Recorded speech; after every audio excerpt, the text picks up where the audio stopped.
What's going on, everybody? Welcome to Radiovania, episode number 31, your nerdy public radio for all things entertainment and pop culture. And we're back again. We're back again. It's back. Yeah, we're doing bad about scheduling, but hey, busy schedules, everything. We gotta make money. Yeah, that's true. We got money. We have classes, midterms. Yeah, that little thing called school, the little thing called life gets in the way sometimes. Yeah, sometimes it gets in the way. If we could just quit everything and just do this forever, right? Wouldn't that be fun? Film miniatures rounds for the rest of our lives. We'd make it a couple weeks before we run out of funds. Yeah. Die. If you've never listened to Radiovania before, it's very simple. We get together, we talk about news, we talk about pop culture, we talk about video games, movies, and once in a while, and we need to get one of these rolling soon, we have a late night where we just talk about random stuff, because it feels like forever since we've done one, you know what I mean? Maybe we could do that later. That's true, we could. Come back drunk, Halloween costumes, all loosen. I'm excited about my costume tonight. It's an 80s tennis player. I've got short shorts. It's going to be fantastic. Yeah, it sounds really dreamy. Oh yeah, it's going to be a hard time keeping the ladies away. Well, we'll see about ladies. We'll see about guys. We'll see. Well, who knows? I'm a very attractive man. A very attractive man. My name is Zach Rotello, at Zach Rotello on Twitter for the long introductions there. And sitting to my right is John Swansong Parker. That's my name, don't wear it out. How are you doing, buddy? I'm doing great. Yeah? You tired at all? It's been a long week. I am tired. It's been a long couple days, I've been actually. riding a buzz for about 30-something hours, it feels like. We got up this morning and did a great thing with Bailey's and coffee. Yes, we Good did. way to start the day. It was great, except I had way too many, and I couldn't take a nap this afternoon because I felt like my heart was going to explode. Jittery. Yeah, I was just like, all right. But yeah, it's a great start. Game day, Ohio State. Yeah, Ohio State, we won. With a win. Yeah. Not very good, though. Yeah, so, you guys, we didn't play super well. No, boys, you got to get your act together. That's all I got to say. And to the left. Georgia, shout out to Austin James. Oh, yeah, that's true. Shout out to Austin James, regular on the show. Person on the show. Sorry, buddy, but not really. That Bulldogs. And we got a guest here. Yeah, he's to our been left. here before. Recurring for the second time, and Yeah. someone who can talk way more intelligently about Ohio State football. It's Kyle Kempf. Hello, everybody. How you doing, man? Good. Better if we would have won by more, but yeah, I mean, we got the W. So. Still spirits high, you know. It's not. I mean, like it's not a night ruiner. No, it would have been last weekend. No, I was considerably worried because Bucks lose. Connor doesn't go out and have fun with us. Connor just doesn't do anything. Connor becomes a zombie. It's really sad. Yeah. But we got a lot to talk about this week, actually. It's going to be a really good show. There's been a lot of news that's happened, a culmination of great things. The night after we did our last show, Guardians trailer dropped, Logan trailer dropped, Red Dead 2 dropped, and then like the Nintendo Switch dropped, and it was all like the day after we had just done a show. Yeah. We're just like, we always seem to miss out on that kind of stuff. Yeah, but day late, hey, dollar short. We're gonna do it now. So no, people have been anxiously awaiting the last show. The Rockstar teased Red Dead 2, and we forgot to talk about that last show. So sorry. Oh yeah, who cares? But actually, that show did really well just because of the title, which misleading journalism works. And I think it worked out in our favor. All right. So let's start off by talking about a big release in the past few weeks. Battlefield 1 came out. Yeah, last Friday officially, and then Tuesday for the early enlister. Now, were you an early enlister, Kyle? I was, yeah. Okay. So basically, I want to know short reviews. I want to know how we're feeling about the game. Like, have you been enjoying it? Have you been, playing around with it? How much time have you sunk into it? So with the official launch so far, I've put 32 hours in or something. Okay. So quite a bit in about a week and a half. Yeah, that is quite a bit. So it's like my full-time job now almost. I would say it's the smoothest multiplayer launch DICE has had for a Battlefield game. I remember there being a lot of issues for 4. Bad Company, I think that was pretty smooth. But Battlefield 3 was a little rough. Yeah, Battlefield 4 was awful for months. We'll talk about Battlefront here in a second because... we'll talk about it right now. Battlefront, when Battlefront... Died. It's dead. Battlefront is dead. Yeah, Battlefront is completely dead, but they got put in the ground by their own game. For about 3 weeks, it'll come back with the last DLC, but yeah, it's mostly... It's weird looking at these games side by side because Battlefront came out such an incomplete game from the beginning, right? But Battlefield seems like such a complete package, much more immense. But they both have the same menus, the same. It's that DICE. It's that sort of the menus are those tiles in the beginning you switch over, so it feels a lot like Battlefront. And it's just crazy. I'm really enjoying it personally. Yeah, I am too. I didn't think I was going to enjoy it this much. Wasn't super excited about plunking down $50 for it, but the closer and closer it got, the more excited I got in the early impressions. I haven't messed around too much with the the story. Have you been I playing haven't around at either, all? actually, because multiplayer's what I focus on, and if you don't play, you get behind, so... Yeah, Michael spent a lot of time doing the solo campaign, actually. So I've watched a couple different things on it. It's pretty cool. Yeah, I started the prologue, and I really like how sobering it starts out. Did you play at least the prologue? Yeah, and then the first mission of the Mud and Blood tank one, so a little bit. Yeah. It's a really well put together game, and it makes me wish that Battlefront had gotten a story, you know? Next time, Battlefront 2, coming out next year. Yeah, we'll see. I still don't think that they're going to hit that next year date. I think that was just wishful thinking. But it would be great, because they've got Battlefield stuff to work on. Right? Really? You think so? In like November. Yeah, for it to sell, they'll have to include some sort of single player, else people will become disinterested. Game. Definitely, I think so, and I think that they'll get way more flack than they did for the first time, because the first time it could be everyone was interesting saying, because they're also focusing Battlefront 2 on the new generation of Star Wars films, so it'll be based on this new sequel trilogy with The Force Awakens and Episode 8. So that'll be maybe intriguing for some people. Yeah. Didn't they say they were going to start including prequel stuff into it as well? I don't think they've announced that. They're trying to steer away from that because it's kind of like a bad bug. Yeah, definitely. I personally wouldn't really care to see it. I don't know how you would play a game like Battlefront when you're playing as battle droids. Yeah, you can't. The whole thing with can't roll. Yeah. The whole thing with the Battlefront right now is that you choose a different face for your guy. Yeah. You know what I mean? Yeah. Can't do that on a battle droid. You can maybe do a different paint job, but they won't do anything like that. But anyway, keep talking about Battlefield. Okay. Well, I have a couple things I wanted to talk with you about, because I've got some really high highs and low lows. Obviously, the visuals fantastic. Yeah, it's a beautiful looking game. Maybe one of the best looking console games I've played. It's definitely the best looking game since Uncharted, but I still think Uncharted looks better in the long run. Better art direction, I think. But in terms of realism, Uncharted DICE just 4 nailed is a it. cinematic experience. Yeah, less is going on. It's not really multiplayer, but That's I true. think it looks a little better. I also like the varied maps. I think the maps are actually really, really good. It's keeping me interested, because one of the things I like least about war games is that maps tend to feel samey. And I like the different varied spots. Like, I like the desert. I like the Alps. Yeah, I really like Ballroom Blitz, I think, is the one where it's like the town square. I think that's really cool. A lot of fun, really hectic. And I haven't played Operations yet, which is like the hour-long... That's all I've played. Okay, really? Pretty much, yeah. I've been dipping my toes in the water just because I'm better at... I've grown up playing Twitch shooters, like in close quarters combat, like Modern Warfare and Call of Duty. And so switching to this thing where it's like these big sprawling open things where I might go 2 or 3 minutes without seeing anybody, I'm just definitely not used to that. So I've been playing Team Deathmatch and Rush and Capture the Flag and Domination. But how do you like Operations? How does it fit in the modes? Are you enjoying playing it? Yeah, it's pretty similar to how Rush worked back in Battlefield 3. I guess that was big back then during that time. And then it fell off for Battlefield 4 because they focused on Conquest. The maps weren't good. But the problem with Conquest with Battlefield 1 and Battlefield 4 is that you've got people coming at you from every side. So you're running and then someone snipes you in the back, and why were they back there? But with Operations, you have lines. You're attacking them, and then they're defending. So you don't really have people coming behind you and getting an easy kill. Yeah. So it's a little bit easier to tell where you're shooting at and where you're getting shot from. So that's better. I like that a lot more. Yeah.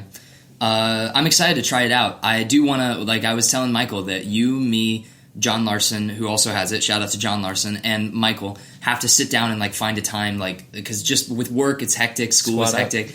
I want to squat up and I want to because I feel like that's where the magic's going to happen, and that's why I paid $50 is for the experiences where we can have together. And I think that'll be a lot of fun. So I'm looking forward to that, definitely. Yeah. The other thing I wanted to touch on is I think that the menus are just god awful. They're too slow. They're very slow, and I find that they glitch out on me all the time. Like, if I'll press options too quickly or start scrolling, and it'll like freeze up, and it'll take it forever to load up. Yeah. I also, how do you feel about the battle pack system? Because I'm not super. I like the way that it worked in Battlefield 4 a lot more. You'd rank up and get a battle pack, or you would get like a new service star or something and get a battle pack. But I think the reason they went away from that in Battlefield 1 is they didn't have enough customization for that to happen. In Battlefield 4, you had all the gadgets and scopes and stuff, but with not having that in Battlefield 1, they couldn't do a battle pack every rank without running out of things by rank 25. Yeah, and since it's World War I, you have less weapons, less stuff to deal with. It does make sense, but I feel like I never get them. Yeah, and maybe that is just because I don't have very long to play, but I feel like if I get home from work and I play 4 or 5 rounds, I feel like maybe one. Yeah. Maybe. But I think that's just because there isn't much for them to give you without running out of stuff too fast. But I also like the idea of scrapping stuff to get the higher, which I've only done so far, because I've gotten skins for weapons I don't even have yet, so I'll just scrap them, and then I'm hoping to save up enough to get like the elite one. Maybe I'll get something really cool. Like the puzzle pieces seem cool too, like getting the melee weapons. Yeah, for that... The spiked bat or whatever. Yeah. But overall, I'm enjoying it.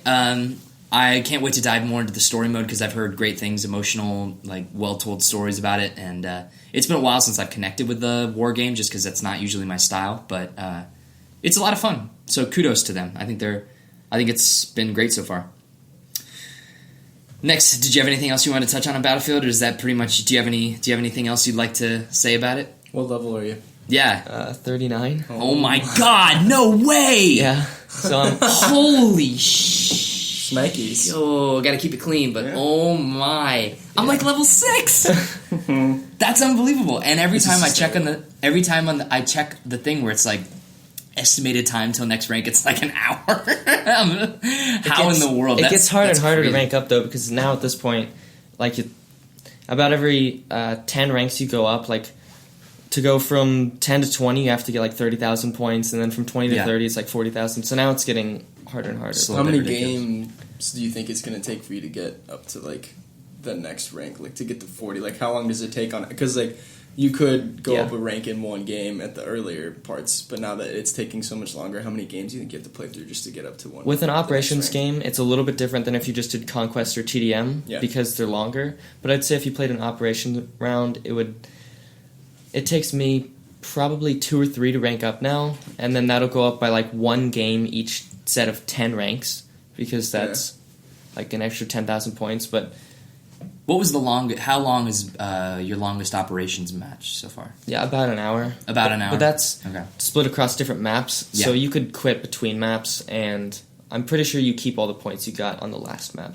But if you quit in the middle, I don't think you get any of the XP from the game. That sucks. Yeah. But it's fair. That's so cool that you can do that in like 2 to 3 though to level up. You know, I feel like it'd take me like 12. Yeah. It takes me forever to level up in Battlefront. I think I just got to like 40. I think the Battlefront leveling system was way slow too. I think it takes forever once you get to those last levels. It took me forever to get an alien skin for my Rebel guy. I still don't have it. You don't have one yet? No, dude. I burnt out on that game. So I got pretty fast. I did well, not you pretty fast. The DLC. So. Yeah, I got to level 35, and then more video games came out I wanted to play. I messed around on Bespin.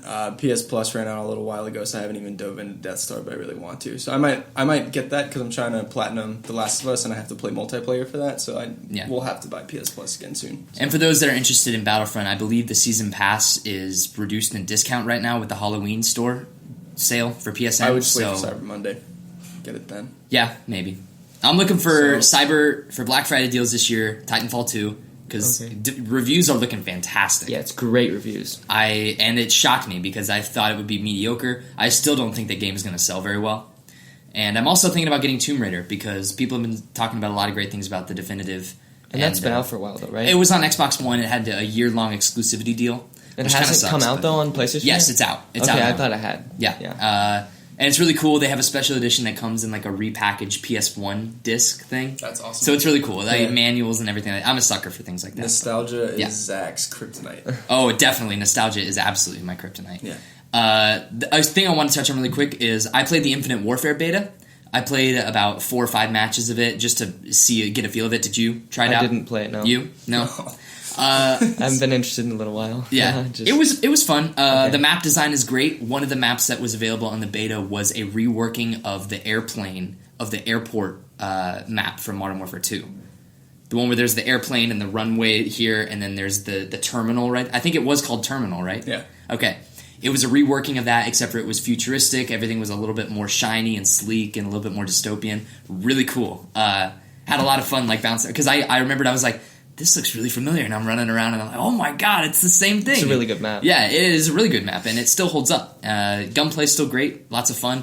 Terminal, the one that in the campaign, that's the no Russian. Yeah, that is no Russian, yeah. Shoot everybody. Yeah, the craziest. I remember that hitting me really hard when I played that for the first time. Didn't see it coming. Fast action, great map design. It's actually been getting not great early buzz, which is interesting because I figured it would be opposite with Titanfall. So we'll see. This might be Call of Duty's year, to start declining. I just want to play that Modern Warfare more than anything. Remastered. I don't care about Infinite Warfare, but I would play Modern Warfare in a heartbeat. I would, and it sucks. As soon as that dips down in cost, when I think it's the price that it should be, which is $50, I will buy it. But it's $80 right now for it's both? $80, and which I'm a huge fan of Amazon Prime. I will rep that service till the day I die, just because 10% or 20% off. 20% off the first 2 weeks before the game comes out, and the last 2 weeks after it's released. So I'm getting Pokemon Sun and Moon for $30 instead of $40. You're still gonna get Sun? I am gonna get Sun, yeah. And that was the next thing I wanted to talk about was the Pokemon Sun and Moon demo, which released on the eShop. It was about 30 minutes long, just kind of gave you a feel of the game, look at it. I thought the camera sucked. The camera is really bad. It's really tight on your character, so you don't get to view the environment. It's a little weird. It's wonky. You're not missing out on 3D. No, that's the thing, is that the art direction is still kind of bad. I'm not a huge fan of the art direction in Sun and Moon. Yeah. The writing is actually terrible, which, no surprise, Pokemon games have always been sort of childish, but they have the new team is Team Skull, and they're like these gangsters almost. So they come up and they're doing hand motions and throwing up gang signs. It's really kind of cheesy. The menus seem good, and it actually visually looks a little bit better than I assumed it would, just because X and Y look like trash. How's the battle?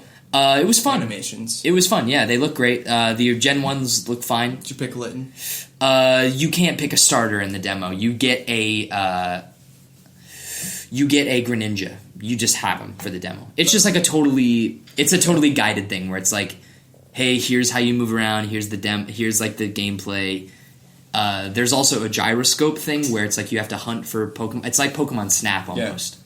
Did you hear how they're not doing 8 gyms and then Elite Four and then you're done, and now it's there's clans in certain towns and stuff? It's so weird. We'll see how it goes. The one I wanted to bring up with the demo is that from Polygon.com by Allegra Frank, it says Pokemon Sun and Moon has become Nintendo's biggest pre-orders ever. Pokemon Sun and Moon had become Nintendo's best pre-selling games of all time, the company announced Thursday. Although it did not disclose numbers, Nintendo referred to the pre-order figures as a, quote, historic milestone, end quote.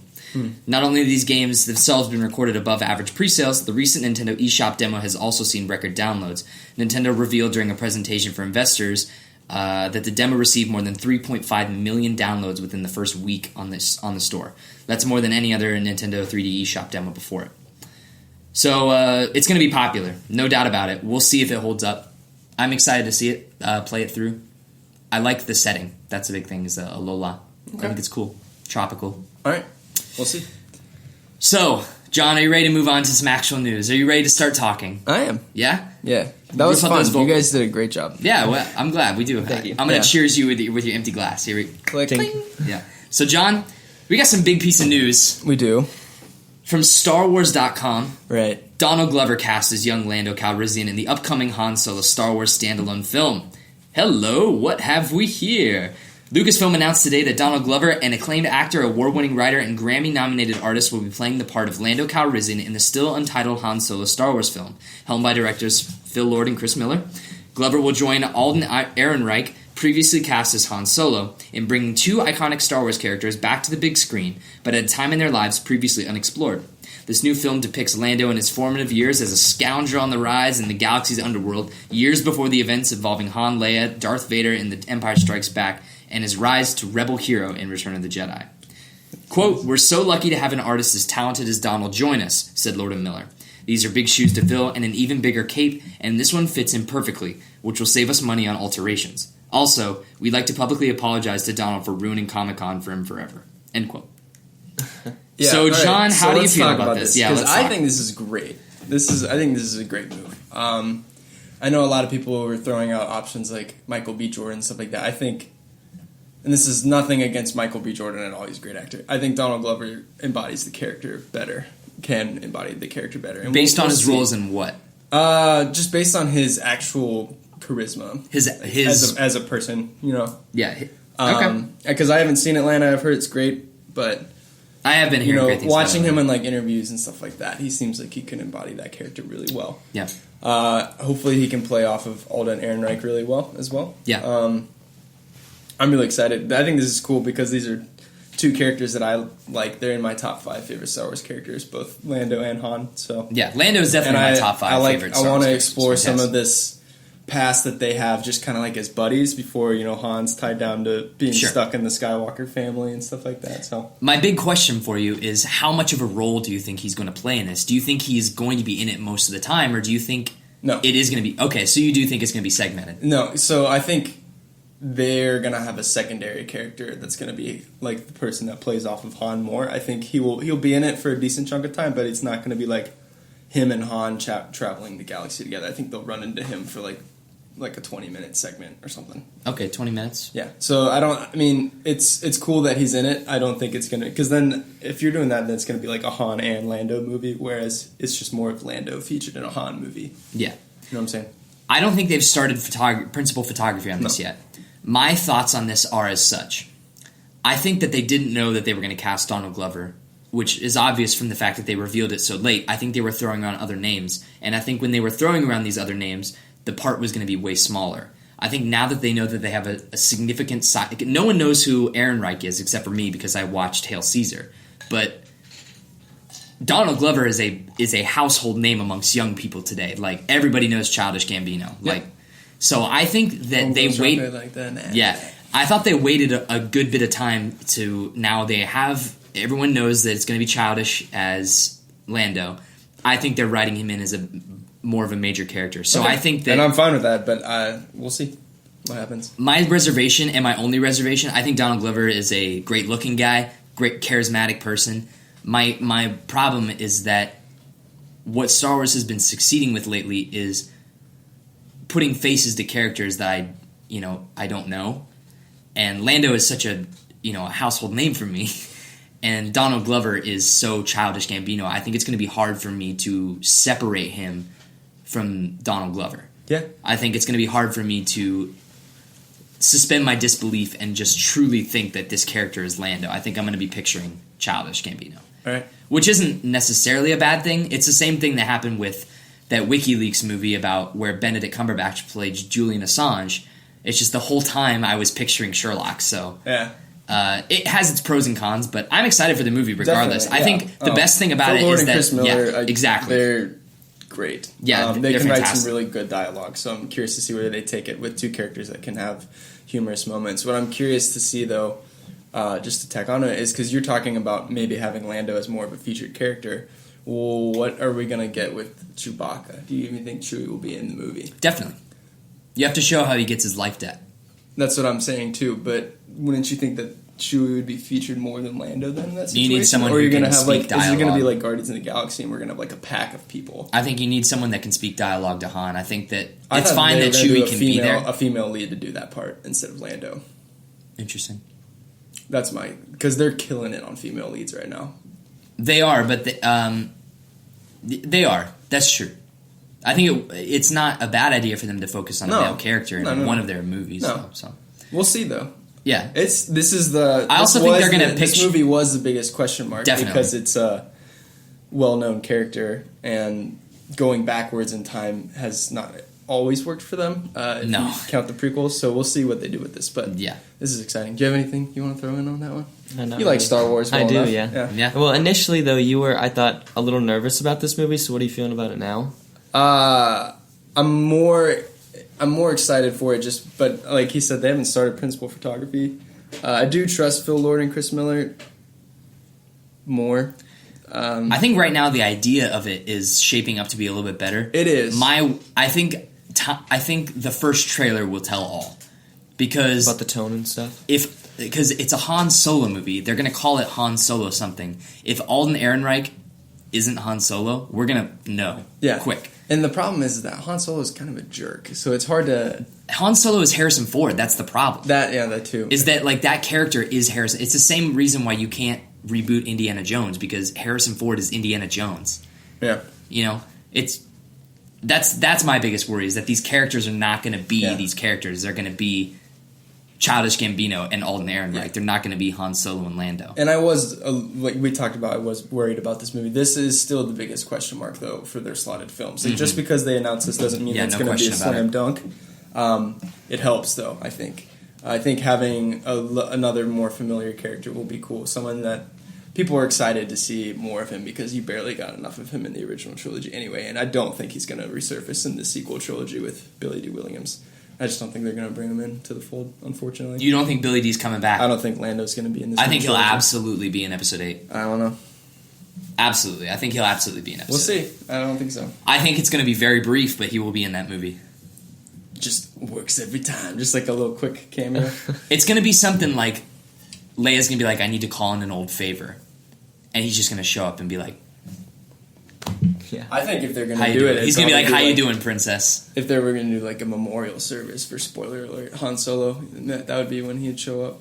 But they're not going to do anything like that. They're not going to waste time on... No, they can't waste time on that. They have to start off really quickly in Episode 8. And if the rumors are true about how it opens up, I think it's going to be great. Get going. Yeah, just get right into it. You don't need an extended prologue of just... Did I tell you about a nightmare that I had where we went and saw Episode 8 early and it was really bad and I was super sad? It was terrifying. That would be actually really bad, is like, because Episode 7 put us in such high spirits. It was so good. If 8 and 9 both suck, that's going to be bad. And then like we went and saw 8 and it was like Phantom Menace level. Oh. We were just like, not to the point that like I despised it, but it was like, did not live up to the hype, you know? That would be terrible. Let's move on. So we're moving on to something that looks absolutely fantastic, and I think we can all just like gush about it for a few seconds, is the trailer for Logan. Yeah. For a while now, this comes from AV Club. For a while now, the likes of Hugh Jackman and James Mangold have been implying their new Wolverine movie, Logan, will be some variation on the Old Man Logan storyline. Now, in the first trailer, we get a good look at Jackman's worse-for-wear take on the character, set to the sounds of Johnny Cash's Hurt. We find Logan... I hurt myself today. We find Logan grizzled and cynical, proclaiming that mutants are gone now. But Charles Xavier, who also isn't doing so hot, convinces him to go to the aid of a young girl. She's like you, very much like you, X tells him. This would seemingly confirm a report from the Wrap that she indeed has some claws as well. So, the trailer came out. How do we feel about it? It's amazing. It's so good. Yeah, it's beautiful. It's a great trailer. It's really beautifully It's not too long. It doesn't give away anything that it doesn't need to. It just showcases how grounded the movie's going to be. Setting it with the Hurt by Johnny Cash is great. It's a tone piece, definitely. Yeah, it's awesome. It's so cool. He looks great. Xavier looks great. I bet you this new little girl actress is going to be amazing. I bet she doesn't say much. I bet she's very much a quiet she's going to be protagonist. really good. She's going to be like 11. Yeah, definitely. Yeah. One I wanted to bring up with you is I was re-listening to our last episode before we went on our break between episode 30 and 31. Yeah. And you had said that you hoped that they didn't show a trailer, that you didn't want to see Xavier, and you didn't want to see anything like that. So were you satisfied with the trailer you got? I was satisfied that they didn't overshow anything. Yeah. So the one that they gave me is, I'm not going to take it back now because it's out and it's amazing. So yeah, I'm totally cool with it. I think the music is fantastic. I think the biggest thing, though, is the look of Logan. I think that Hugh Jackman just looks fantastic right now. You can just tell by the way that he's put into makeup and the way that his outfits are, and even in the scene that it's pulled up on the website of him in like the suit in the desert. I think that part in the trailer where he pops the claws at that dude. Yeah. It's going to be great. I'm getting significant Mad Max vibes from the whole thing. I'm getting The Last of Us vibes with mutants. That is true. And you tweeted, you didn't tweet it, but you messaged me this week. You were like, hashtag Hugh Jackman for Joel. Yeah, I've thought of a couple other people that could play Joel, and we'll dive into that a little bit later on in the show. But yeah. I think, based on what we've seen now, I don't see any reason why not, besides the fact that he doesn't have the right accent for it. I don't think that's a problem for Hugh Jackman. No. He did play a British man in Les Miserables. Good point. He can play a Southern man. But, I mean, it's great. We're really excited for this movie. So. Yeah. And another trailer. What'd you think about Guardians? The sneak peek for Guardians. The Guardians sneak peek is fine, but I didn't like it nearly as much as the Logan trailer. Yeah. At all. It was just good to see these characters again. It is, yeah, and I like these characters so much, and that first movie is amazing. So I'm excited for this one. This is next May, right? I think so, yeah. Yeah, May 5th, 2017. Yeah, depending on how good it Still is, a it while. could potentially bury Wonder Woman in the dirt. Is there anything out about the direction they're going with story for this one, the second Guardian? There's a lot more characters. That's the only thing I'm worried about. And the team is being... they're adding characters to the team, correct? Yeah, that's what I'm worried about. Okay, yeah. So, what's his name? Yondu. Is now going to be part of the Guardians. I did read which that. I'm fine with because I like him a lot. But I don't know if he needs to be in the team. I just want him to be in the movie. Plus, they're having Star-Lord's dad. Maybe even Nebula, I think, might be in the team. Nebula is joining. It looks like she's going to be a part of the team. So it's just a lot of people. That's the only And they didn't like reservation Civil there. War and stuff, though, so... Yeah, that's true. I mean, Civil War worked, but I think that's because you have a lot more exposure to those characters. I really like the look You know, of the like you movie. can drop Hawkeye in a movie for 10 minutes because you've seen him in like 3 other movies. But you can't introduce a character like that. Yeah. With Guardians, like we have had a movie with these people, but I mean, I still trust James Gunn. He cares a lot about the source. He definitely material. does. So I think it'll be fine. But it looks cool. Yeah, the thing that I want to point Everybody out... looks the same, so they're just picking up where they left off. Yeah, I bet it picks up like almost immediately, maybe like a month after the events of the first. I also think that it's shot really well. Like there's some shots in here that are just like beautiful looking, and I'm not saying that the first wasn't a bad movie, but they definitely focused on... They have more money. Yeah, they definitely have more money now. Now Marvel knows that this is a franchise that they should really take care of. This is what I'm worried about with this movie is they're getting really close to Avengers Infinity War. And I think this movie serves almost better as just a standalone sci-fi, not attached to the Marvel Universe. I agree. And I don't want them to bog down such great source material that they have with these characters with having to deal with Thanos.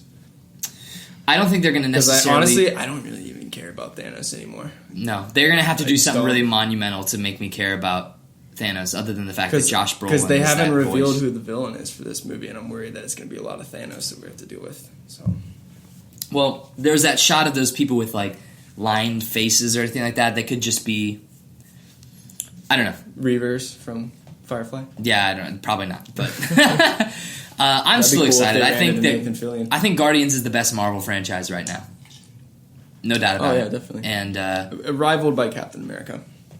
Yeah, that's true. The last 2 Cap movies have been great, but the last Cap movie was more of an Avengers movie than a Captain America movie. It's Avengers 2.5. It is. Yeah.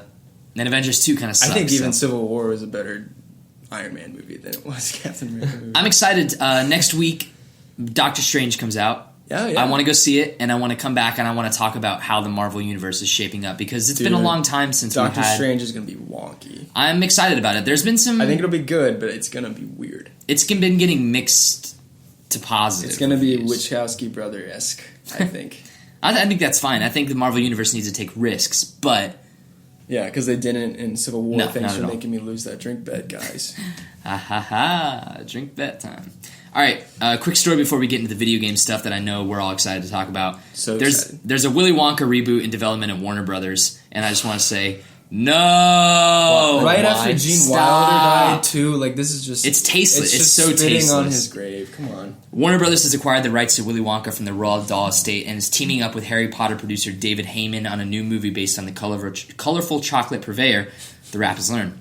Heyman, who produced the Harry Potter film series for Warner Brothers, will produce the movie alongside Michael Siegel, the manager of the Dahl estate. Kevin McCormick will executive produce. Simon Rich, who wrote The Secret Life of Pets, is handling the screenplay, and Courtney Valenti and Joe Gonda are overseeing the project for Warner Brothers. A source close to the project said it is a standalone film focused on Wonka. If the movie does well, Warner Brothers could turn it into a franchise, with characters including Charlie making appearances in future installments. Are you joking? I think this is really sad news more than anything, just because when why do we have to have a franchise? There's not a story about like Willy Wonka, so like how do you make a Well, it franchise? depends. In the Tim Burton one, they go into his backstory about how he studied candy from across the globe in that little montage, and it was weird. Yeah. So if that's the direction they're taking, I'm not on board. Plus, this all kind of depends on who they cast as Willy Wonka. I honestly, this is one of the only time I think art should always be pursued, and even if art necessarily isn't like going in a bad direction, like if they announced tomorrow that they were going to make an Iron Man movie with friggin' Danny DeVito playing Iron Man, and it was going to be a comedy movie, like and I would be like, okay, Probably shouldn't do that, but I'm willing to see where it goes for art's sake. But I think Willy Wonka is one of those franchises you should just leave alone. We saw what happened when Tim Burton tried to do this, and it didn't work. Because, I mean, that's the same thing happened when they tried to do more stuff with the world of the Wizard of Oz. When they did the Oz, the Great and Powerful, that did not work either. No, and I wanted to like that movie so badly, and I just did not like it. James Franco. Yeah, Zach Braff. I love Zach Braff, and that movie was just unsalvageable. I think Willy Wonka is sacred at this point. Gene Wilder passed away. That was incredibly sad and moving because he's one of my favorite actors. Loved him in The Producers. Loved Blazing Saddles. Willy Wonka. Those are like Young Frankenstein. These are perfect comedies. And I think at this point, Gene Wilder is Willy Wonka. I don't want to see more of that character. That movie's perfect. I mean, I already don't want to watch Charlie and the Chocolate Factory. No, that movie sucks. That movie does suck. And I like Johnny Depp, but that movie sucks. Like a bad nut. It's terrible, man. It's cringeworthy. We watched it. I went home a couple weeks ago, and it was on TV, and I was watching it with my dad and my sister, and it's awful to watch. Do you know Christopher Lee's in that movie? I forgot about that. Yeah, he was his dad. I forgot about that too. Such a waste of a great actor too. Like his role is so minimal. I think they probably thought that movie was going to be great. They were like, a Willy Wonka reboot. Oh my god, what a great idea. I think it made a lot of money because that was when Johnny Depp was writing his Pirates of the Caribbean days. Yeah, well, now he's riding them again. Well, yeah, that's true. Did we talk about that? Yeah, we did talk about Dead Man Tell No Tales. That looks pretty cool. Yeah, I'm excited to see Javier Bardem. Yeah. Did you see the Pirates 5 trailer? I did. How do you feel? It's going to be the first Pirates in like 5 years or something. Yeah, and Stranger Tides is 2009. I haven't seen that one yet, but I'm pretty excited because... You and Carly both. Yeah, it's I don't know. It's not worth watching. I don't. Stranger Tides. It's not good. Well, not about that one necessarily, I think it's but a worth new one, like a new movie. That's not fair. I think it's worth watching just because I think it's fun. It's just not. It's like an okay movie. It's like a 5 That's all I need. A good, funny pirate movie. And I don't want to take anything away from the Pirates franchise, but I think Stranger Tides is the Crystal Skull of that franchise. I don't think it's that good. I don't think it's as bad as Crystal Skull. No, it's not as bad, but it is the equivalent of that. It's not necessary. Yeah, sure. Because it's like how Iron Man 2. I think it's a complete. It's like how Iron Man 2 is a Crystal Skull of the Iron Man. I think it's movie. A tonal shift in that franchise, and it didn't work. Yeah, they took a different direction. And it didn't. That's why, like, they're going back and they're bringing Will Turner back and stuff like that. I want all their my worry is that they're not going to get what's her name. Elizabeth Swann. I think she'll be in it. You think so? There's no way she's not going to be in it. I don't know, man. She seemed pretty adamant that she didn't want to come back. Dead. That'd be so shitty if they wrote... Oh, sorry, I cursed. That'd be so terrible. That'd be terrible if they wrote her off as dead. Will Turner is the best character in those movies. Agreed. 100% agreed. Will Turner is the best character in Pirates. He's the only morally straight character, if you leave out the At World's End where everybody's a bad guy. But still, yeah, it's an exciting time to be alive.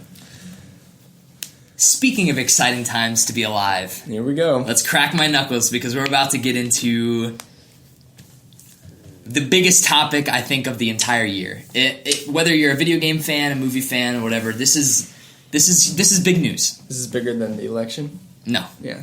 In terms of entertainment and pop culture. All right. Yeah. We're not a political podcast. No.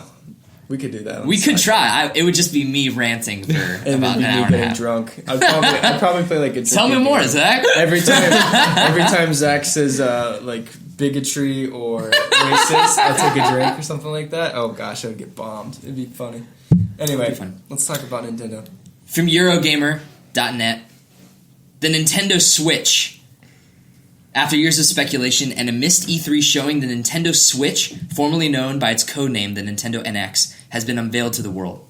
The successor to the Wii U and 3DS is a portable handheld console with detachable controllers, with the option to connect to a TV, and will be powered by NVIDIA Tegra technology. Thanks to Eurogamer reports and Nintendo's official announce in October, we now know a fair amount about the system, and its form factor to games, the media it'll use, technical specs, and more. The Nintendo Switch is a handheld system with a screen that's bookended by two controllers, named Joy-Cons, that can be attached and detached as required. A built-in stand allows the device to stand up upright, allowing you to use the controllers to play games. As well as playing on the move, you can connect the Switch to the base unit or docking station so games can be displayed on the TV at home. It's essentially the reversal of the Wii U, with a fully independent games machine complete with local multiplayer that can also be hooked up to a TV. The move also allows Nintendo to develop and release games for a single system that can cater to audiences who prefer portable and home-based games, and is a strategy that makes sense in light of Nintendo's decision to merge its handhelds and hardware divisions under one roof so the two teams can collaborate on its next system back in 2013. While not confirmed by Nintendo, it has been suggested that the detachable controllers will feature Wii-style motion sensors and a high-tech vibration, allowing for multiple levels of feedback, so if you're hit by a sword, expect a different level impact than if you were catching a ball. As well, the ability to use them individually, this system comes with a kickstand to act as a television screen on the go, with detachable controllers can be attached to central module, the Joy-Con grip, while connected to a television, or be used by a dedicated Xbox-style controller named the Switch Pro Controller. Meanwhile, something Nintendo has yet to clarify is whether there are touchscreen controls, and if so, how that will work within the system while it's docked. More soon on this, hopefully. Games list. Every game announced for the new system. Confirmed games coming to the Switch are Legend of Zelda Breath of the Wild, Dragon Quest XI, Project Sonic 2017, and Just Dance 2017, which is the first game to be announced for the Switch. As part of the Switch's October reveal trailer, we saw glimpses of games from first and third parties. Nintendo and other publishers have yet to confirm these as full Switch titles. Consider them as representative, finger quotes, of what the system could be capable of, even if that Mario game sure looks new to us, so put them in the likely but not confirmed column for now. Super Mario Bros. Game, new Mario Kart game, Skyrim Remastered, Splatoon, and NBA 2K17. With release looming fast, development kits have been released to the hands of studios last year, with Nintendo itself releasing a list of studios working on the Nintendo hardware. So this includes studios like Activision, Atlus, Bethesda, Capcom, From Software, who makes Dark Souls, Sega, Konami, Havok, Autodesk, Cryware, DNA, Epic, Warner Brothers, Ubisoft, Telltale, Traveler's Tales, my bad, not Telltale. Or Telltale is there too, but Traveler's Tales, the guys that do the Lego games. Square Enix, Spike Chunsoft, Level 5. So a pretty hefty list of developers. It also uses cartridges. Amiibo still carry over. There's a NFC reader for Amiibo. And so a few of the biggest questions are power. We don't know the battery life of the console quite yet. We've heard rumors that it will be around 3 hours on the go. We don't know power's docking. We don't know resolution specs. But we do know powers about the Tegra, which you know a little bit more about computer gaming than I do, correct? Yeah. So you know a little bit about NVIDIA and about its Tegra processors and stuff like that. Ish, kind of? About NVIDIA, not really about like all the processors okay. and everything, no. So basically that's it. There's a lot. You can go to Eurogamer.com and look at the article. It's really well written. Shout out to Matthew Reynolds, who did a great job collecting all the info about the Switch. How are we feeling? This has been a big news story. We've talked about it almost since the start of Radiovania, is that there's been this rumored NX, and that Nintendo was going to make this big switch in how they were going to market and publish games. Like the pun. That was really funny. Yeah. Did you both watch the trailer? Yeah. I did, yeah. How do you feel about it? Tell me about it. It's interesting. I'll let you go first. Yeah, some of the situations were pretty funny, just because... Yeah, there definitely were some good memes that came out of it, yeah. But I think that the actual device looks... It comes out in March, or April March or May. 2017 is still the slated time. They don't get the Christmas market, so that's going to hurt them. That's what really helped the Wii. They're also coming out in a time where there's nothing really around it. Like, no consoles released in the spring. Games don't really. Yeah. So Logan's going to bury it in the dirt, because Logan comes out around different market, but still. So I think going to have my time. So. Yeah. Sales aren't going to be through the roof, but I think they're going to be a lot better than the Wii U initially, just because... The Wii U, I didn't even know what it was. I had to the Wii U was very confusing, I had to and Google, I think that was what. Yeah. Is it? Do I just need the gamepad? Do I need a whole new unit? And so, surprised they totally screwed us all. The initial sales I think will actually be pretty good, just not crazy level. Yeah. Would you buy this? And I want to know from both of you. My biggest questions are: battery life has been rumored to be around 3 hours, but I want to know how much you think it's going to cost, and will you buy it on launch? I think it'll cost $300. Yeah, it can't. I will not buy it on launch. I won't buy it on launch. If it's over $300, then it has to compete over Xbox and PlayStation, and it can't do that. There's no way. I agree 100%. I think that's a really salient point that a lot of reviewers and journalists have been missing, is that people have been speculating this thing is going to cost $249 or $399 or $299. But then there was that leaked Target or Walmart ad we read last show that said there was a bundle that was $399, so $400, which is comparable to the PS4 Pro. And the Pro's going to just be able to trounce this outpower thing it in every aspect, except portability. Yeah, well, I think that's the most interesting being able aspect. to play on the roof. Yeah, on the roof. Yeah, with your friends. Yes. The best meme was like whatever that girl's. What was the girl's name? It was like Kaysa, Kaylee or something like that. Where it was like Kayla, get out of here. We're trying to have a conversation. We're having friends over. We're trying to have conversations. You bringing your Switch over. I think it's good. I think if they're smart, it costs $249. I think it'd sell fast for $249. I think $249 is a really smart thing, and bundle a game in it. How much was the Wii at launch? Was the Wii $300? I feel like the Wii was $300 at launch. And it only came with Wii Sports, but everyone was all well, Wii Sports was all you needed. That's like one of the best selling games of all time. Well, it is the highest, but it's packaged. Yeah, well, they still count that with MPD, and I think that's huge. I mean, everybody was playing Wii Bowling and tennis, and I still think that's one of the most definitive Wii games, just because it's a lot of fun. I mean, it's $300 for the Wii. $300 for Wii at launch. I think if they're smart, it'll be $249, and I think that they'll package in. You have to do the bolt because the knob is broken. So just turn the bolt left. There you go. Sorry, I just interrupted it. No, it's okay. Bye. Don't worry about it. Bye. Just leave in the room. So I think, yeah, my first reaction was I immediately took notice of the marketing, right? The trailer features mid-20s people in social situations, and they're all playing on this controller. They all have skinny jeans, too. Everybody's very fashionable and trendy and good-looking and better-looking than anyone who plays games actually is. And no one's moving wands, even though there's rumors that there's going to be motion on the controllers. Nobody's moving anything or doing any sort of gimmicky stuff. It even starts out with a guy on the couch playing Zelda. In the middle of the night, which is totally what I do. And I think that that's totally purposeful marketing. Nintendo knows that they lost a lot of people during the Wii U era, including me. And I have my Wii U, and I love a few games on it. But man, did Nintendo stumble. I think the Switch is super appealing to me. I do think that the things that are going to hold it back are power and battery. I think it's ridiculous that it's a 3-hour battery life. Even my Vita lasts longer than that, and that's pretty much 1080p gaming. And there's games OLED screen, all OLED, nice. Persona, like full-fledged RPGs. And we were talking about this earlier. We're booking plane tickets next spring to go to Europe, and it's like if I were to bring Switch with me on that, like. How long is it going to last? Is it going to last an hour and a half if we're trying to play multiplayer games? Yeah. That's ridiculous. Like, it should be expected that this console is going to be at least as powerful as the PS4 and Xbox. It's coming out in 2016. 2017. It's coming out next year. That's 4 years after. Really kills that. That's the problem. An interesting article I want to put out is from GameSpot, who wrote on October 21st. So it's been about a week removed. Shares of gaming giant Nintendo rose in the lead up to the Switch reveal, but now it's been announced the company's share value has actually dropped. The Tokyo Stock Exchange has now closed for the day, and Nintendo's share price was down 6.5%. This erases the $1 billion in market cap that Nintendo added when sales surged earlier in the week.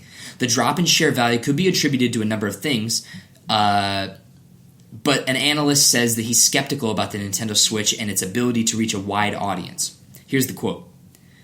Sorry, but a portable home console approach is that really innovative in 2016. I am most concerned about the target group of the device. Who else but diehard Nintendo fans will buy the Switch?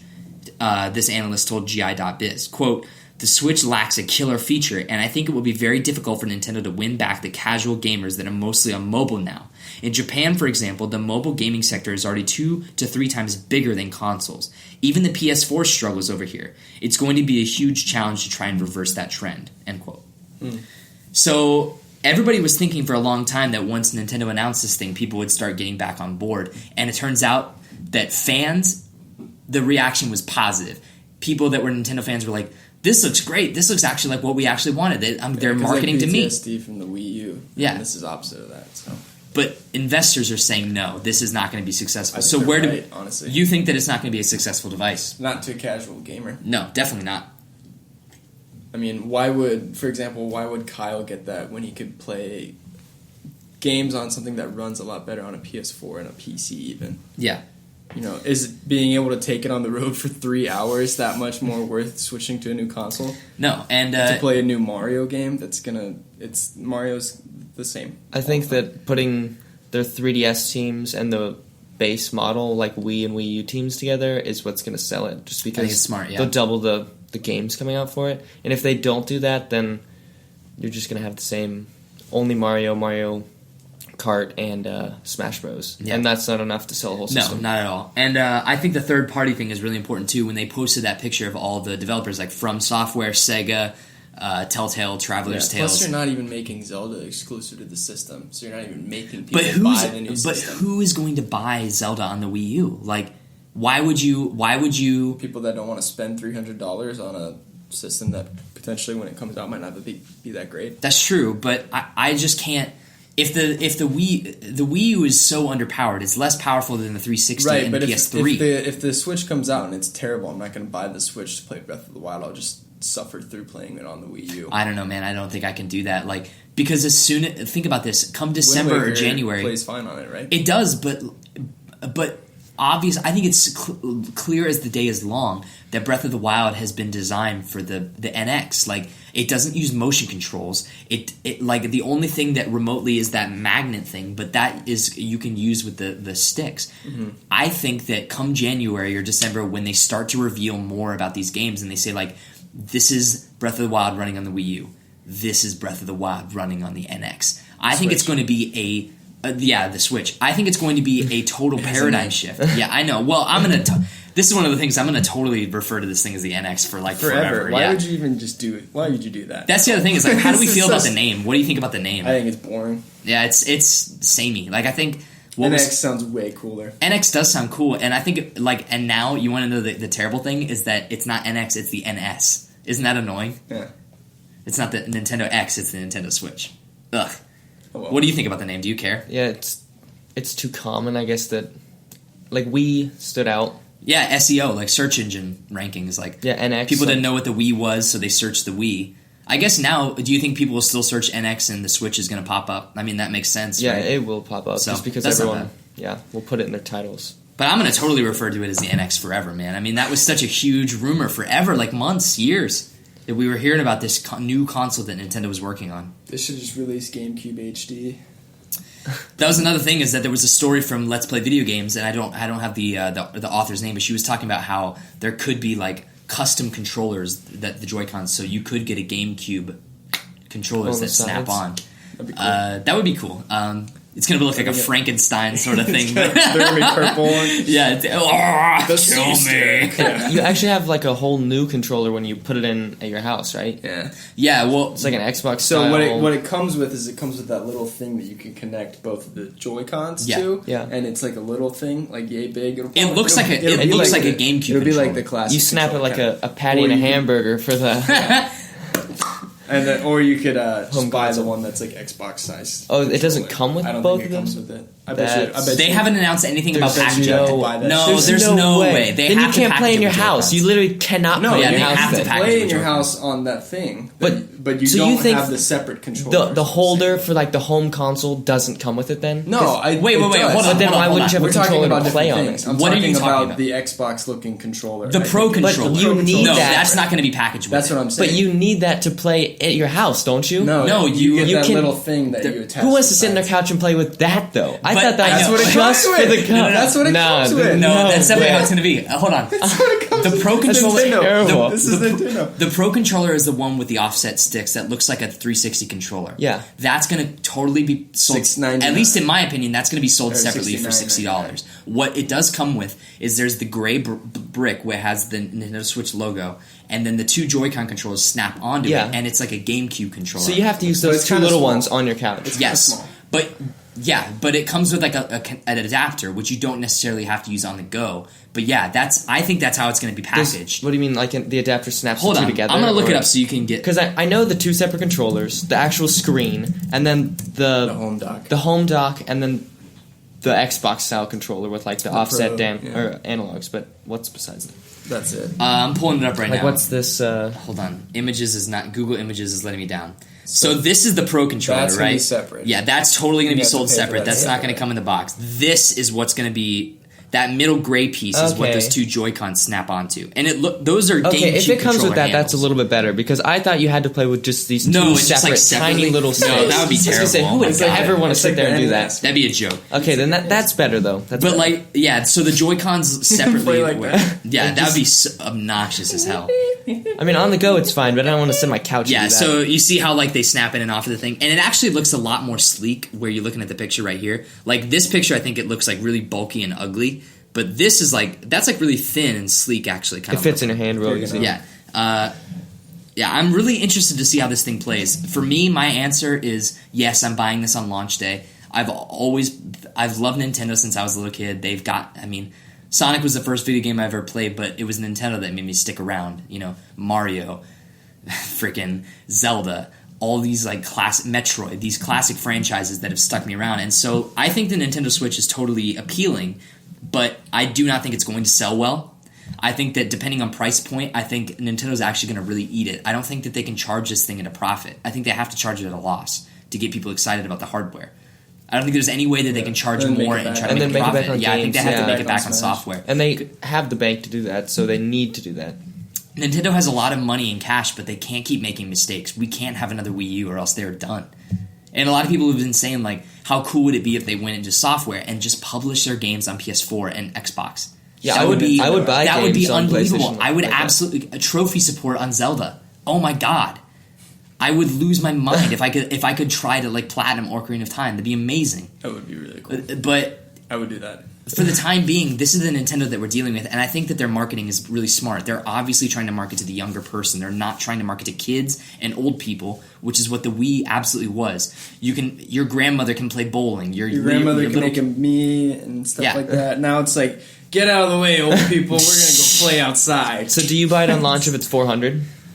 That's the thing, is that price does play an effort in me. If it's $400, I think that's too high. They can't. But there is, if the bundle, because the rumor was that the base unit without anything else is going to be $299, $300. Mm-hmm. If there's a bundle that's $399 and it comes with a couple games, And maybe the it comes with the controller. Pro Controller, then yes, I will absolutely plunk down the money to buy that. But I don't know, man. I'm worried that the price is just going to be bad. Like, they're just going to surprise us What with a bad launch price. Nintendo games do they have? Because that's huge. I think they'd be foolish to launch without Breath of the Wild. I think Zelda is going to be the big launch game. I don't think Mario is going to launch with it. I think they have to stagger their What about releases. Splatoon 2? Because that was what was pictured, I'm pretty sure. And Skyrim is up there.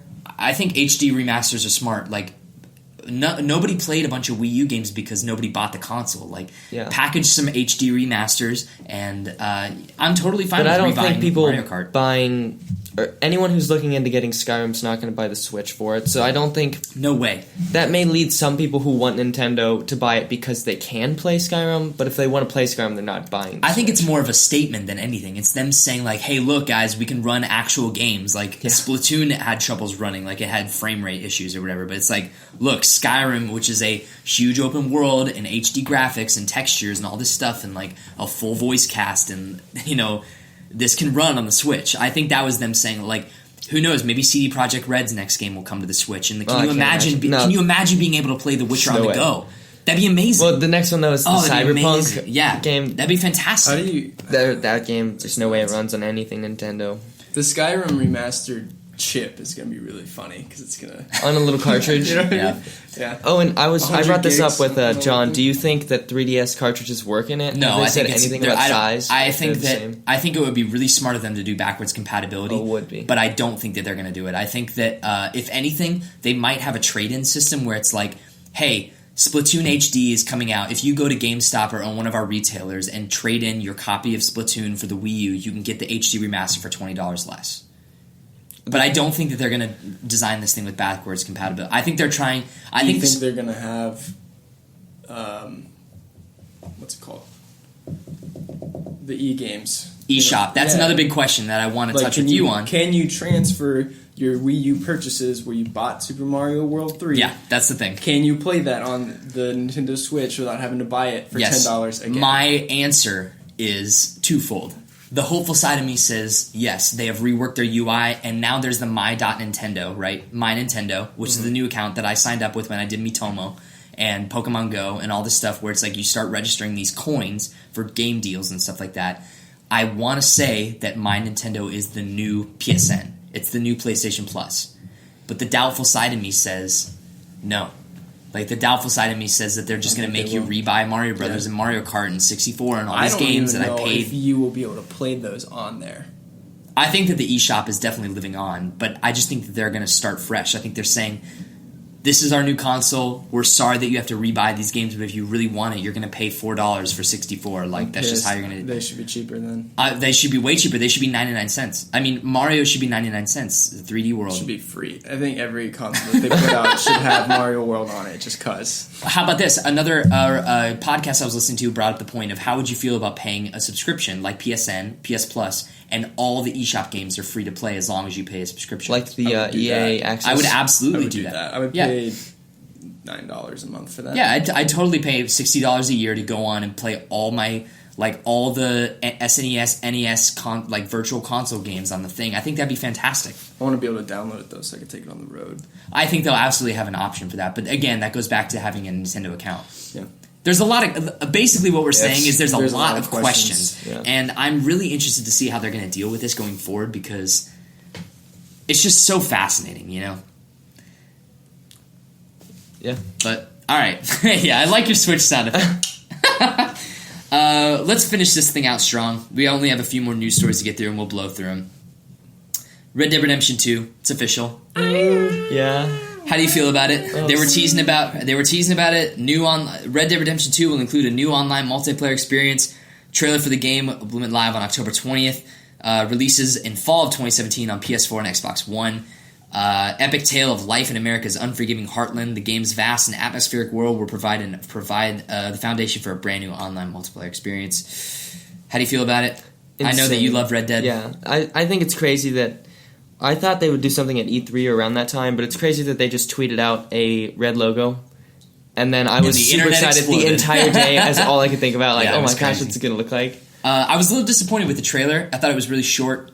I kind of wanted to show a little landscapes. bit more. Yeah, it was just kind of like a Vista thing. But it looked beautiful. Environments look fantastic. I think only Rockstar or a very select group of people can make a Western game that good, you know? And the story of John Marston was just so fantastic. I'm excited to see. Do you think it's going to be a sequel? How do you think they're going to deal with the story? Yeah, I think what I've been reading is that it's possibly a prequel of his gang, but then they haven't shown him. No. So I don't know how that works. It would be like GTA where you play as multiple people. That's another big thing that's been tossed around as multiple players. I think it'll be like GTA 5. I wasn't a huge fan of that system, though. I don't really like it. No, I liked it. Yeah, I like playing multiple characters. I liked it. It's hard for a linear story. It took me over a year to complete the main story of GTA. It's a huge I played it 3 times all the way through. Yeah. It's fun. It's a lot of great... I think the ending is really good, too, depending on what ending you get. I got the good ending, but... Side note, you've played it 3 times, GTA? PS3, PS4, and PC. Have you... and this dives into spoilers if you ever played the game. It's so old, though. They better play it. If you haven't played Grand Theft Auto 5, get out of here. It was like the biggest game of this last generation. Have you saved Trevor and Michael every time, or have you tried killing one of them to see what happens? No, I want to keep them because they're fun to play as, and that's just the right story, though. I know, but I kind of want to try and see what happens. Like, I asked somebody who actually killed Trevor, and he says it's really interesting. Because you I've seen the endings on YouTube. Trevor down on like a car chase, and then like he dies and blows up and stuff like that. Jesus. And then one of them, you're always like a kind of hitman going after him like that. They get in feuds, and then. Speaking of Trevor, Stephen Ogg, the guy that did the mocap and everything, he's in Westworld. Yeah. Oh, really? He's the milkman murderer. Oh, that's him. Yeah, that's Trevor. Yeah. Isn't that awesome? Yeah. Have you started watching Westworld? Also? No, I'm telling everybody I'm waiting for it to finish so I can. But it's so good. We have to talk about it like every week. I want to the new episode comes out, we talk about it. It's the new and improved Game of Thrones. But I'm improved. Don't go there. It is improved. It's way improved. It's like, give me the knuckle. 4 episodes in. It's like 6. Already better than Game of Thrones. No. It's good. It is. It's really good. It's so good. Story's already going better. It's like going more places. Let's watch the show before he leaves. Yeah. So PS Plus, here are your free games for November of 2016. These go live on the first Tuesday in November. Everybody's Gone to the Rapture, PS4. Deadly Towers of Monster, PS4. Dirt 3 for PS3 and Costume Quest 2 for PS3. And if you own the PS Vita, Letter Quest Remastered and Pumped BMX Plus for the Vita. Both of those games are also cross-buy with PS4. So technically, this coming month, you get 4 PS4 games for PS Plus. Everybody's gone to the Rapture. I'm super excited to play. Yeah. Heard nothing but great things about it. Didn't buy it because it was $20 at launch or whatever, and I was just... it's just kind of cinematics yeah, stuff. So. It's a lot like Gone Home. It's kind of like it's a walking simulator, very story-driven, narrative-based. You kind of just... Good Christmas break game. Yeah, definitely. I'm excited to play that on a quiet night and just kind of relax and like that. With some coffee and Baileys. Oh, coffee and Baileys, absolutely. Maybe I'll have another one of those before we go out tonight. I might need it. Yeah? I'll crash, yeah.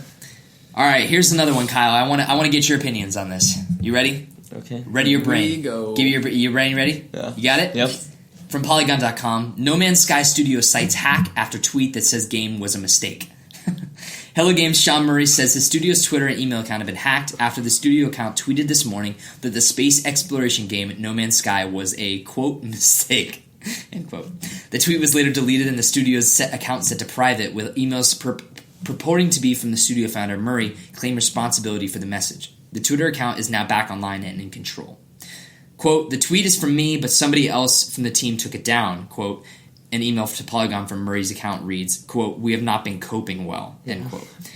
A suspicious email sent to 2 Polygon staffers, neither of whom corresponded directly with Murray previously, contained an apology for the game. The email apes frequent community criticisms and includes a tell in the spelling of apologize. British English would spell it differently, as Sean Murray does in this post. So you can read this report on Polygon. This is just a super interesting thing. Obviously, No Man's Sky was a huge divisive thing, and did I tell you that I played it? Okay. I got a copy from a friend of mine who was not too happy with it. He let me borrow it. I played about 6 to 7 hours. And seen enough? I saw enough. It was beautiful. It was really interesting. I had a lot of fun naming things, especially after Friends. I think I named it. There was like a John Parker system. There's a Michael system. Really enjoyed the soundtrack. Really, really enjoyed the Atlas Stone quest. Like, I thought that game is brilliantly written. And like when you're talking to the monoliths.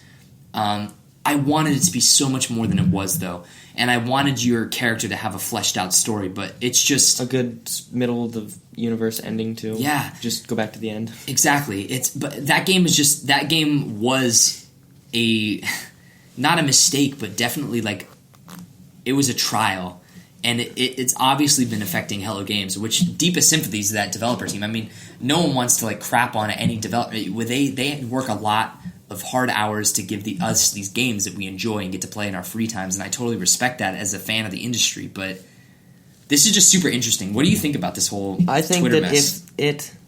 Well, without the Twitter mess real fast, I think that if it released at $30 and without a marketing campaign, it would have been Game of the Year running. Huge like, success. just because people they would have heard about it at the E3s, it had hype already. But you don't market it, no commercials, no anything, and it's $30, people would be like, oh man, you get to And it go was anywhere. an exclusive too. Yeah. Like, PlayStation people were thinking like, oh, this is our next big our exclusive. This is seller. The Last Guardian. Yeah. This is our big Final Fantasy thing. This is, so there was just a lot of bad mojo. But I do think that another report came out that said it was just a disgruntled employee that tweeted it. That's what I heard. I have no idea how that disgruntled employee managed to get a hold of the account. Like, that just seems so lax to me in the world of online security and game development. But who knows what's going to happen, man? I'm so interested to see how Hello Games responds to all this, because they have been really radio silent since the release of the game. Like, are they going to come out with DLC?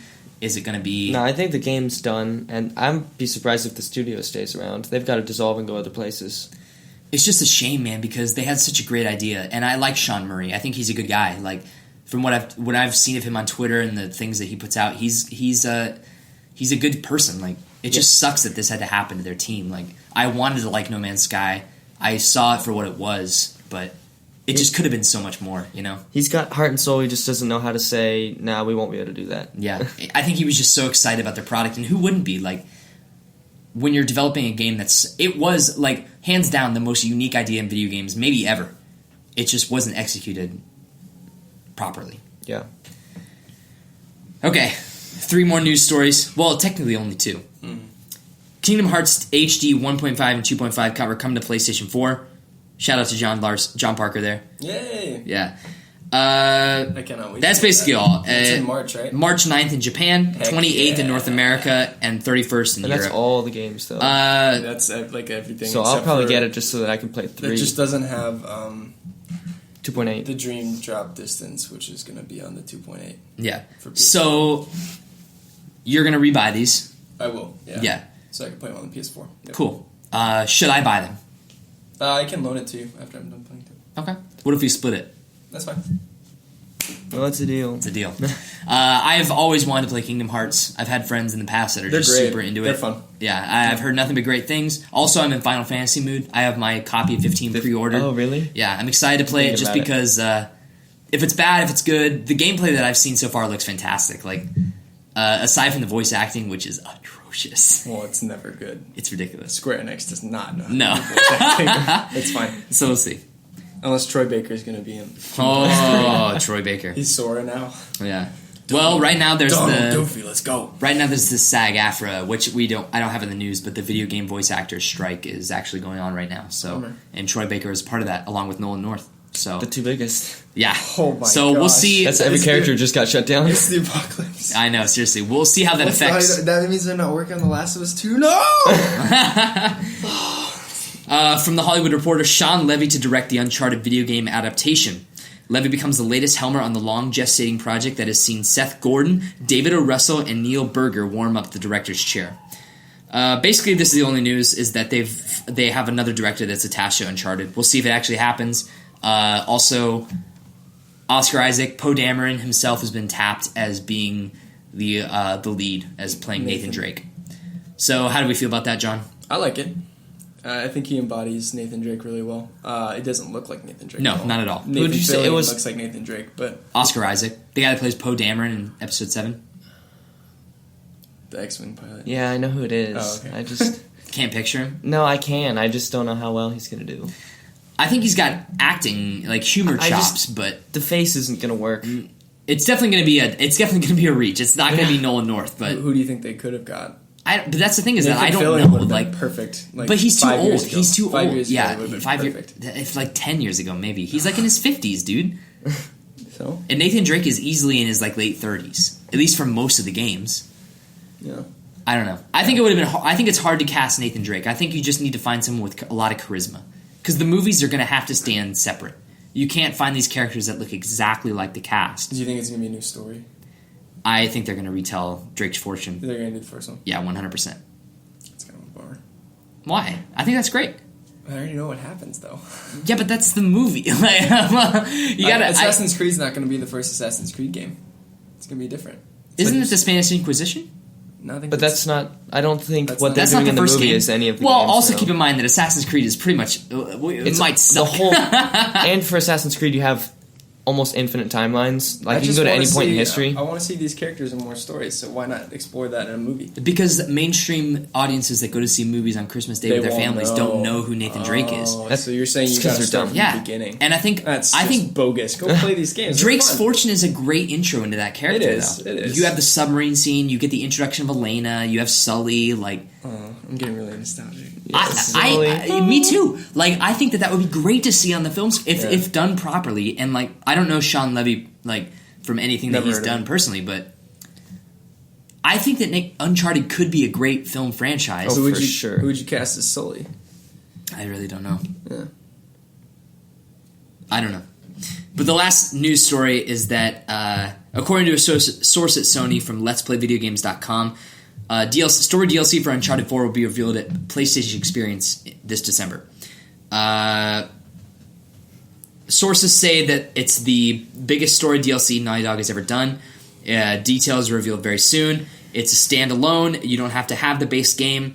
It's 4 to 5 hours, and it's That's awesome. Because Uncharted 4 is like Troy, what, 15 hours maybe? Yeah, it's like 12 to 15, depending on how thorough So it's you like are. a third of that? Oh, yes. And it's confirmed that Troy Baker has a part of the DLC, but with the voice actor strike right now, we're not exactly sure how that's going to work out. But I don't. I don't know. Postpone I it don't until know you the get that extent. figured out because you can't have anyone else do that. No, and they wouldn't. Absolutely, they would never recast Naughty those Dog's not. voices. Is it going to be like $20, you think? I think it'll be like $20 to $25. It sucks because I didn't think I'd have to buy anything else, but now I have to. Oh, this is like a total absolute day one. purchase. Day for me, one yeah. purchase, Yeah. which is just breaks the bank. I just want to see those stories. I want to see more in that world, and because we're not getting another Uncharted game for years. I don't think we'll get. I don't think ever. I think we'll get it in like a decade. I don't think so. Yeah, I No. definitely think. In I a think decade. you should stop because No. it is so good. If the they way make that it another ended. one and it's not the writers and producers that did the first ones, they don't need to do it. I don't know. I think you can carry on that franchise. I think with just different characters. It definitely won't be Nathan Drake. It'll be Yeah. But then spoilers. call it It'll be a something different else. character. Yeah. But it'll be. I don't know. I think Uncharted can live on. I just think that. Uncharted 4 was such a nice bow on the franchise, but unfortunately, that's not how. Toy Story 3. That's was not. 2, Yeah, and now we've got The Toy fourth Story one. 4 coming out and Incredibles 2, and they just announced those dates. So, God, I don't want Toy Story 4. Please stop. I don't. Yeah. That's Whatever. gonna. We're getting it. There's like a 99% chance that's gonna be bad or like mess it up. They took a gamble with Finding Dory and it didn't pay off. So I didn't like I'm a little- Finding I'm a Dory little very worried much. with Yeah. What they're gonna do with Toy Story? So. I don't know. Pixar is worrying me in their recent Inside Out was years. good, but that's because it's an original property. Yeah, It's their sequels. with a good voice cast and a Their good sequels story. have been spotty. Actually, none of them have been good besides the Toy Story sequels. Because Monsters University was not that great. No, but it's Cars 2 was horrendous. Oh, I didn't even watch Cars 2. No, I it's haven't bad. seen it. It's real Is, bad. Isn't there a Mona- Cars 3? That's Huh? I think it's Planes. It's kind of like.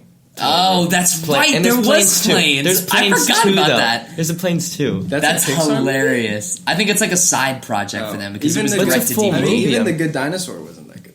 Yeah, I didn't even see The Good Dinosaur, and that's I heard it was I'm- bad, Yeah, so- me well, not too. bad, but- I love Pixar, and you would imagine I'd see everything. I was glad Inside Out won that Oscar, though. And is Mona a Disney or a Pixar? I was Disney. trying to figure that out. It's So Disney. it's not. It's So people it's that did is. Frozen and Okay. Zootopia. that looks great. It's gonna be good. Zootopia was really good. Try everything. Jason, yeah, just do Zootopia too. That's fine. No, don't do Zootopia. They're gonna Zootopia make 2. another one. Zootopia 2. Zootopia was awesome. Yeah, they'll Really enjoyed it. So what they'll do is they'll do Mona and then they'll do Frozen 2. I think it's Moana. I don't think it's Mona. Is it Moana? I think they say Mona, right? I think it's Moana. Whatever. No, The Rock's in I it, never though. knew. Yeah, Dwayne Johnson. Yeah.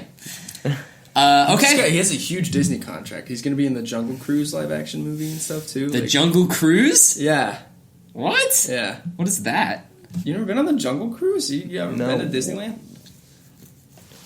The ride. Are you talking Where's about it at? the Splash boat ride. Mountain? No, the boat ride where you go through the jungle and look at the different animals and they tell you've never been on the jungle I don't know. I've if I only have- been which to park's Disney it World in? once. Huh? What park's it in? in the Magic Kingdom in Disney World. I don't think I've been on it. What? I've been there twice. It's the best ride at Disney World. Oh, best? not Really the true. best. I don't believe Is it that at really? all. It's It's the the top most. 3? It's the most. Everest entertaining. was awesome. It's Really? the most entertaining. Okay. It's great.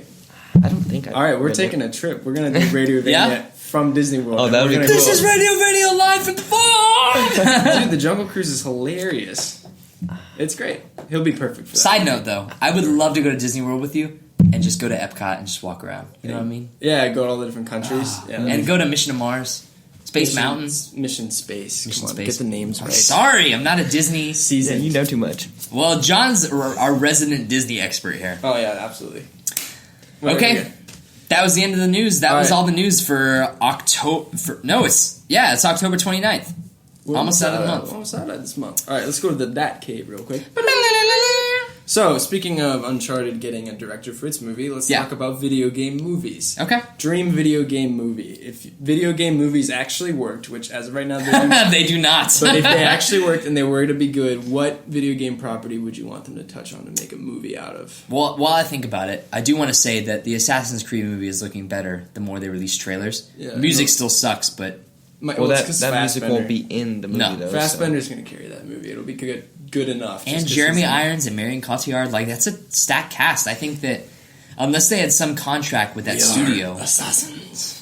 I don't know. Yeah. Hopefully the writing is good, but I think visually that movie's going to be just gorgeous. Oh yeah, it'd be cool. I don't know, man. The first thing that comes to mind is the movie that I think would be the most successful. And I'm not saying this in like a selfish way, but as a person who's always been interested in film and studies broadcasting, like I could write a BioShock movie. Yeah, And I think a BioShock movie could be really good.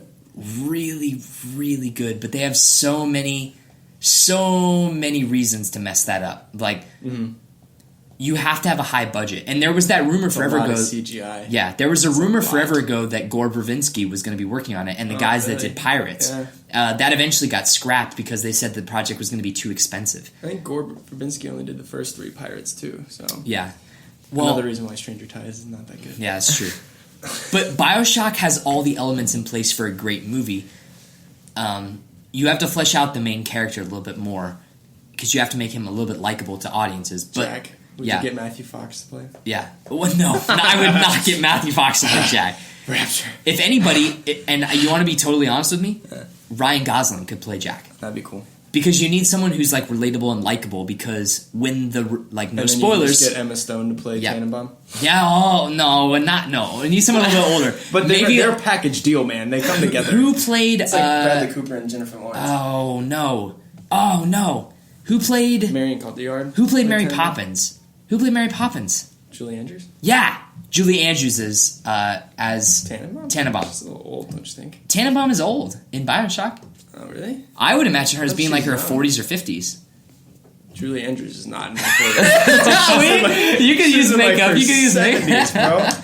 bro. Okay, well, fine. Marion Cotillard would be fine too, but like, plus she's gonna have a Russian accent. Right? Also, Tom Hanks as Andrew Ryan. Ooh. Tell me you don't want to see that scene.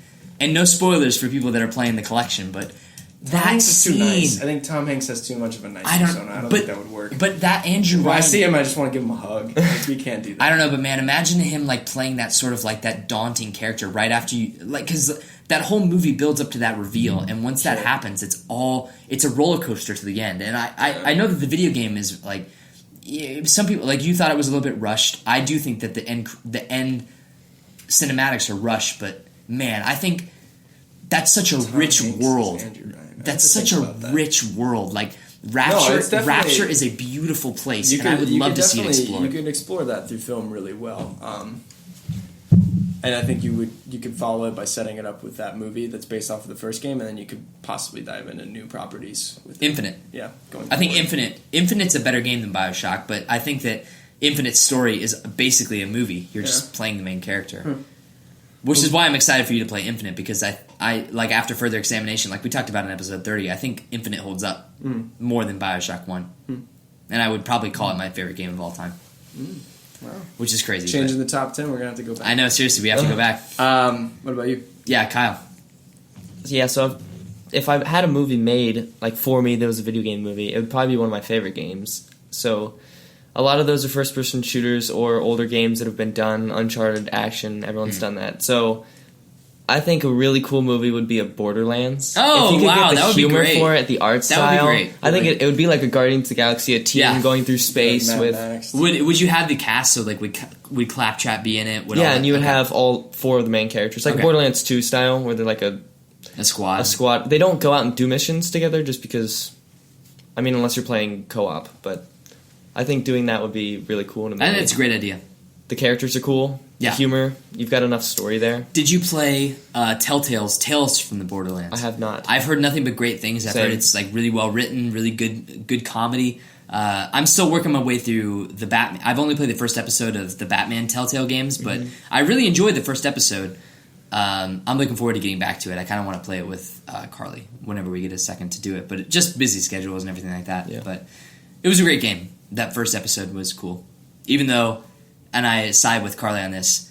I would be interesting to see your take on it. Have you played it at all? Not a huge fan of Jim Gordon. The guy they got to play Jim Gordon? Yeah. Or just the character Jim Gordon? Well, kind of the character and the guy and the voice actor. Would you say it's the voice actor and the character? What are you talking about? Jim Gordon in the Batman, the Telltale game we played? Commissioner Gordon. What's the question about it? You didn't like the character, right? You said it was your least favorite Jim Gordon. Yeah. Yeah? Was it just the voice acting, or was it the character in general? Trying to remember what. Maybe a little bit of both? Part of it. Maybe a little bit of both. I don't think it was the voice. I think it was more of the character. Okay. I'd be interested to see what you thought of it. Yeah. Hit or miss with Batman stuff, really.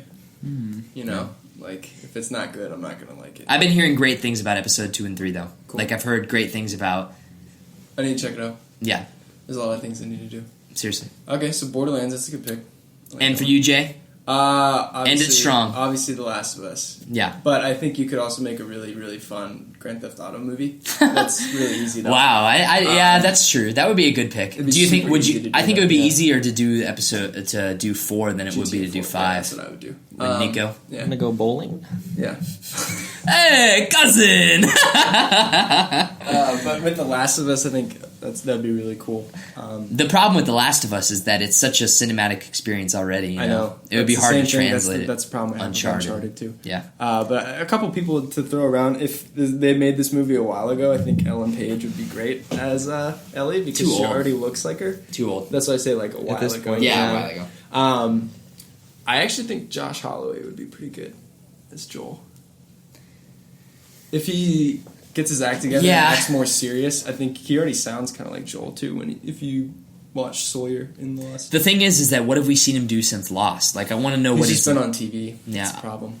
I don't think he's mainstream enough to be that role. That's fine. You don't need mainstream for that. I don't think. That's true, I but just like want it to be good. thinking realistically, like, Yeah. can you imagine them casting that movie and casting Josh Holloway? Like that would be No, but a this really is bizarre all pick. hypothetical. Yeah, you know? hypothetical. I know. I'm just saying, like, if they had to pick someone, it'd probably. I think they would go with Hugh Jackman. Honestly, Do you think it's 1 or 2 movies though? Because it's pretty. Last long. of Us, Yeah. 1 movie.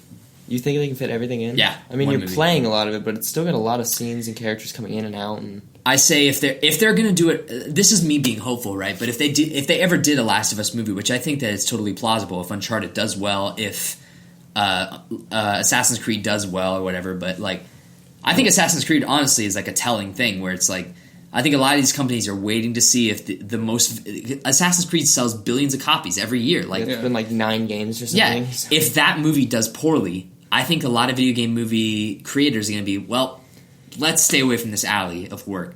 I think they were going to do a Last of Us movie right, 2.5 hours, Yeah, Lord of it the needs to be Rings long. style length, and I think that you divide it evenly amongst the seasons.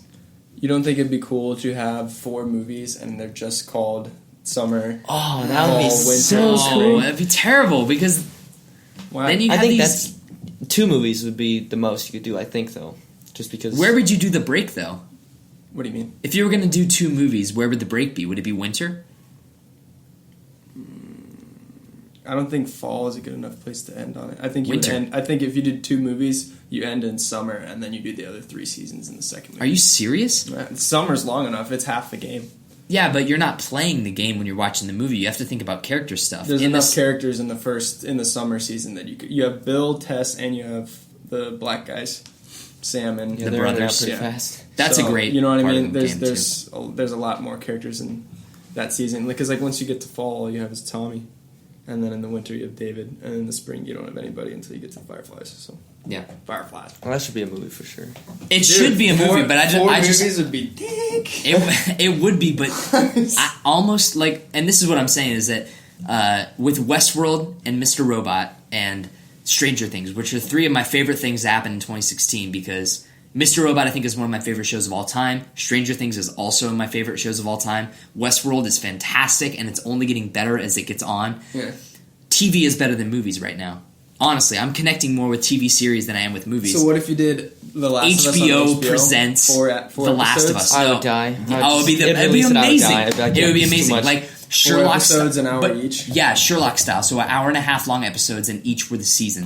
That's That's what I how want. you do The Last That's what I of Us. want. What you just said. That's how you do Write The that Last down. of Us. Let's do that. Someone needs to be listening to this. Yeah, That'd be you amazing. can't do video game movies are interesting because video games are more of an interactive experience than even like books because you have to be actively participating in what you're doing. Yeah. With a movie, you can't. It's like hard to tell a passive story with so much that's happening. You know, imagine like an HBO miniseries getting to flesh out those characters, the backstories of them. Like, You know who would seeing, be really good as Marlene? who's that? Lupita Nyong'o. Would be really cool. That would be great. Wow, that's a great pick. I think that's the best pick you've had so far. Right on. And with that, I think we're about to wrap it up. We've been going for a solid hour and a half. That's a good one. It was a lengthy one. But It was a fun. good show, though. Thanks for coming on, Kyle. Yeah, Kyle, seriously, man. It's great to have you back. You're always insightful. You add a little bit of pizzazz to our group. It makes Pizzazz. it makes the conversation seem a little more highly educated. Yeah, when you have 3 people. But I think we had a great debate there. NX is great. Well, Switch. the Switch is an interesting debate. But thank you all for listening to Radiovania. We love and appreciate everyone that listens. We're 49 listens away from hitting 1,000 on Spreaker, which is a huge milestone. We will have a one. Yeah, popping. Yeah, seriously. But we want to thank everyone who listens, even if you don't subscribe, if you do whatever, if you don't review. We just want to thank you for listening, because it means a lot to us that, at least to me, that, this is just a fun side project for us. We're just doing it because we love to talk about these things. But there's people out there that actually are listening to it. If you're out there and you actually enjoy it, we'd love to talk to you. Tweet us at Radiovania or email us at radiovaniashow@gmail.com. Fly out there and take you to dinner. But if you want to get in touch with us, you can do it in a myriad of ways. You can get in touch with me at Zach Rotella. You can tweet John at @DatJohnParker. You can tweet the show at Radiovania or email us to radiovaniashow@gmail.com. And if you really want to, go to youtube.com, go to radiovania.com, and click the red subscribe button. It really helps us out. The more people we get watching on YouTube, the more ad revenue we get, the more we can do. We can finally get that second microphone and maybe start do weekly shows where we do Skype interviews and everything like that with John and I. And but it's just great. I'm glad that we're here. It's commentaries for every single episode of Lost and Batman the Animated Series. You would be doing that for 20 years. It'd be amazing. But thank you all very much. That would keep me busy for a while. It would keep you busy. Thank you, John. Thank you, Kyle. Thank you. I'm Zach. That's John. That's Kyle. This is Radiovania. And we're out of here. We out.